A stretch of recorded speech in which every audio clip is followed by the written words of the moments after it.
We are in a mood పక్కొన్ని troll చేయడం, okay, memes చేయడం, తక్కువ చేసి చూపించడం అలవాటైపోయింది కదా.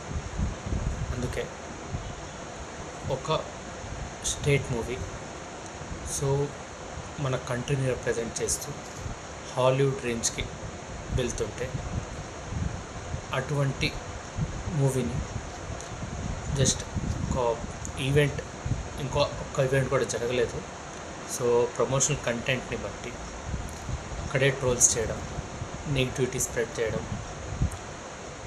అరే అడుగుడు వేరే లాంగ్వేజ్ పర్సన్ అండ్ మనమంటే పడనోడు ఎవడని చేశాడంటే వీళ్ళు యాక్సెప్ట్.